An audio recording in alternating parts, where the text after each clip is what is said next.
If this is Trump's racist America. Yeah. When you think about it, I was like, well, why are you covering this? I thought all of America was a 20 or 30 at this meetup.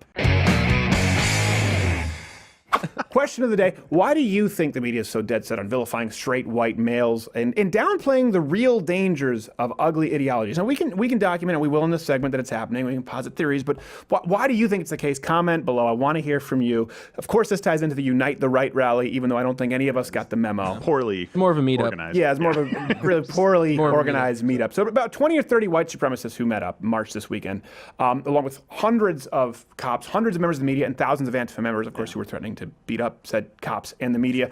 And I have my Google Home set up to read liberal sources first in the morning, so my news always comes from the left first. And you would have not known that this was a very tiny rally at first, because it kept referencing Charlottesville, what happened terrible, obviously, last year, and no reference of Antifa whatsoever. So, of course, also, by the way, no reference to this girl. Oh, Mueller is coming. Not if they f***ing off him. Not if they have the Russians, you know. Are you winded from protesting? And you're not even counter-protesting. You're basically just standing. Yeah. And it continues. If this motherfucker declares martial law like he wants, there is no voting in November. There is no motherfucking election. I love how she just adds mother effing. She's like, that's going to make sure they know that I'm impassioned. Yeah, that's the serious. She also sounds Canadian, by the way. To be fair, she did think that she was talking to Rocky in movie 3. There is no tomorrow. There is no tomorrow. It's always good. It's always a good clip. It's always inspirational. Hilarious. She's getting winded with a megaphone. Yeah, the whole point of a megaphone is the purpose of the megaphone. I don't understand. Like someone getting tied with a pedal assist bike. Yeah. She could use some new clothes, though. She should declare Marshall's law. By the way, she goes on to say this. Government come in and give him some of that poison. Same poison, by the way, the government gave her last 3 Tinder dates who stopped calling for some reason. Just kidding. She never been on a date with a man. I think her poison is corn syrup. Aww. I don't, no, that's not mean. It's not. I'm not. It's probably accurate, but it is mean. I have an extra 20 pounds of syrup on me right now. I live the dream. I get it. Nice save. They're like, I applied it to a clearly mentally retarded woman, but now if I use it against myself, exactly it's right. okay. No, she was doing a scene from King Lear. She was Awesome. So to answer, by the way, my previous question, I think it's pretty clear that the media's concern isn't America's safety, but obviously they're trying to get their worldview out there, that Trump's America is a bunch of angry, racist, white men with tiki torches versus a peaceful coalition of immigrants, Muslims, extremists, and gender queer transsexuals. But by the way, doing pretty well if this is Trump's racist America. Yeah. When you think about it, it's like, well, why are you covering this? I thought all of America was a 20 or 30 at this meetup. Yeah. That's what we were told initially. Here's something you can tell by 3 things they do, the media, as far as their agenda. So number 1 is they always emphasize whenever they can find white supremacist violence. And this is more than whataboutism. So the Unite the Right rally, of course, received massive coverage, despite having an attendance. It's comparable to a ninth grade birthday party. I've had wine tastings that are bigger than that. Yes, exactly. It was like orca watching, and there was the same amount of orcas. Yeah. Yes, exactly. Like literally, it's like, and there's the orcas, and Like, where the hell are the I don't even people? think they're white supremacists. They're just dudes who like need attention. Like They if were you bored. They didn't have anything to do. There was a march. if you need attention and you want to feel like a precious boy, you become a white supremacist and be like, "Oh, the Antifa are looking at me, Brian." Or a member of the Westboro Baptist Church, and you send out some press releases. Good point. There's about 14 members. 2 of them have flippers because they're all doing it with their sisters, and they get I mean, how often do we hear about the Westboro Baptist? Way too often. No one cares. As though they're representative. You know why? Because they have the word Baptist in their name. So, by the way, again, still, if this is Trump's racist America, 2 doesn't turn out, that's a really good sign for everybody out in the right there. direction. And another thing they do, of course, is they scrub stories that expose dangers of radical Islam. So, while, of course, the journalists were covering this tiny rally, there was a bombshell story of a New Mexico Islamist. He was training children to commit school shootings. You read this story, right? Yeah. Yeah. Yeah, it's incredible. And nobody, I saw it on Twitter and almost nowhere else. And it wouldn't say Muslim. It was like Harak Nabi Mohammed Dubois was just a random guy. / Anderson. Yeah. No, they're training school shooters, but no, the fact that I own a rifle is the problem because David Hogg is on rollerblades and he's sad. Well, by the way, he's 18 now, so you can say whatever you want. I did when he was 17. I brought it. You want to bring it to me? I'll bring it to you. You're right, though. Actually, we checked back on the initial stories from these news sources. They completely omitted references to Islam.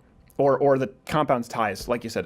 With this. And by the way, same thing if you compare the Toronto shooting from my home country, of course. CNN, they kept hammering the banning of handguns was something they were talking about a lot. The mental health issues, of course, get trotted back out.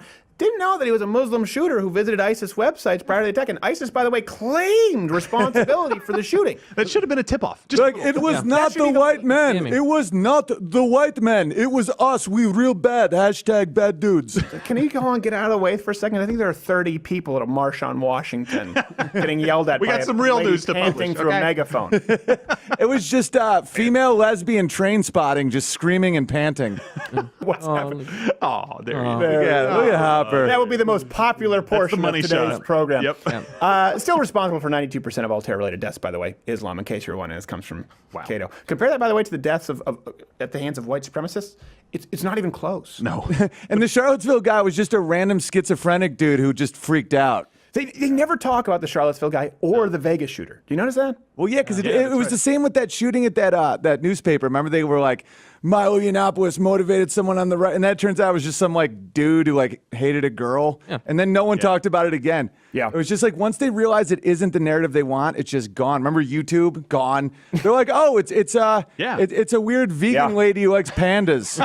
And they're like nothing. Then they're like, but can we talk again about the schizophrenic with the car? Yes, because that's all they got. Because NRA members don't shoot up places. They're well, that was the one guy we had here. He did our show first. Was Stephen Wilford, Sutherland Springs. That's was more deadly than Parkland, and no one ever actually talked about it. No one wants to talk about it at all because the guy was an NRA instructor who stopped a bad guy with an AR-15. So another thing they do, number 3, you see from the media a lot, is they de-emphasize left-wing violence as a protest. So a good example of this event here, we're talking about the Unite the Right rally. Now, you could white supremacists. I think we're all on board. Bad. Certainly, if you hit someone with a Dodge Charger, that's terrible. Very bad. But it's a buzzkill. Let's look at Antifa, the left-wing protesters there who repeatedly said they would kill Trump if given the chance.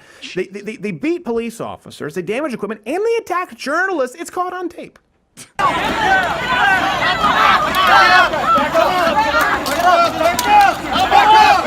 Yeah, here's the worst part about this is how does CNN frame the Antifa story? Look at this clip from the CNN anchor. Right now, voices spouting hate and racism are mixing with voices spouting justice and equality. And so far, thankfully, it is just words that are clashing.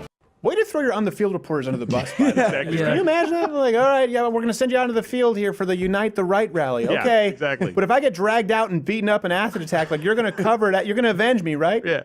We'll see. They're like, we'll change your name to Hitler. It'll yeah, exactly. We'll change your name to Hitler. We'll be fine. The network will be covered. What about me? I think we're missing each other here. They're fighting evil. Now, here's what it's not just the whataboutism, and we always get frustrated with this when they do it with Hillary Clinton. And okay, let me kind of paint the big picture here for you. What really scares me, these people, CNN, these same people who are doing the same kind of coverage on a regular basis, they're in charge of determining what is fake news or real news. These completely biased media titans are the ones partnering with social media giants to promote real news and silence alternative media. That's what's so scary to me.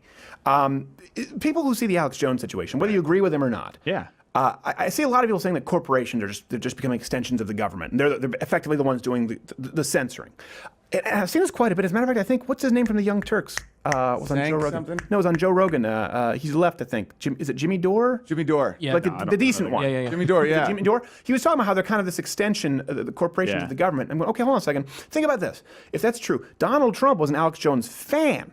Silicon Valley, he ain't going to mean all that much to them, right? No love lost for Donald Trump. So if you believe that corporations are an extension of government, and again, these people, there could not have been a deplatforming. Wherever you line up of Alex Jones, of iTunes, Spotify, YouTube, Facebook, Twitter, right? All at once without some kind of collusion. And that's the thing. There's this little kernel where people talk about Illuminati meetings, these crazy conspiracies, and everyone goes, oh, those people are crazy. But then when you see that, hold on, this guy was removed from every single major platform within 12 hours of each other, all of them, of course there has to be collusion, and now there's justification for the paranoia, and you make conspiracy theorists more popular than ever. Same thing happened to me. When I was banned for life off Twitter, I got banned that same day off YouTube, and I realized why it is, too, and why they do it to Jones, because a lot of times they don't link what they're saying. They just say something. They're like, he's full of hate and bigotry, and he attacked a unicorn, but they don't show you, because and then they want to take away your video so that you can't defend yourself. Well, that being said, in Alex Jones' case, he did say a lot of the stuff. Oh, yeah, I'm talking about myself. Yeah, but this happened, too. Same thing with Crowder Confronts. Trump's video in Austin. They did a whole play-by-play of the video,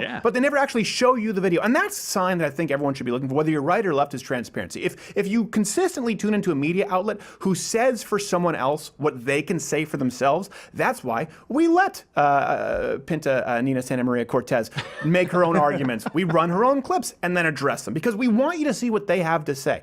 But there is no doubt that if you look at these social media titans, Mark Zuckerberg, did you ever watch those hearings? Yeah. Of course the guy's going to do the government's bidding at that point when he's sitting before them. He can't even drink water. No, he can't even drink water correctly. He was literally like, human beings put water to lips, right? Yeah, Doran and Joe Rogan were talking about that. But it's concerning. But let me make something even scarier for you. I do agree. I do agree that actually these corporations are acting as effectively a wing of the government at this point, and they're going to be doing the censoring for them. But let's take it and change it where the mainstream media, social media giants, and the White House and the administration were to completely align. Oh, gosh. Think about that for a second. Yeah. Think of all of this deplatforming that's going on, okay? What we're seeing, you're seeing with Alex Jones, and you've seen it obviously with other conservatives. You've talked about that, Owen. We've talked about what's happened with us, with Facebook. Yeah. How scary would a world be if this were happening right now under a Hillary Clinton administration? The point is, well, they're going out doing the government's bidding. Does anyone believe that Facebook, Twitter, YouTube is doing Donald Trump's bidding? Not exactly, but when you look at people who are working at these giant social media companies, or you talk about Netflix as well, people who were actually in the Obama administration, or people who were actually advisors to the Clintons, now take the Clintons or take the Obamas and put them in the White House. Make them in charge. Hey there, YouTube viewer. If you like this video, you first off should probably seek counseling, but you should subscribe or hit the notification bell or watch one of these videos that's playing. The truth is, I don't know what any of that means anymore. If you try and subscribe or hit the notification bell, you won't be notified. And if you try and click one of these videos, it's just going to take you to BuzzFeed Boldly Fat Broads as they get carried out of their houses where they had to break down the north wall and they get carried out in a land whale tarp. I don't know what's happening on YouTube. I know what's happening with Mug Club, louderwithcrowder.com/Mug Club. You get to watch the daily show 1 hour every single day, not just clips, along with like 15 other shows for $69 annually if you're a student or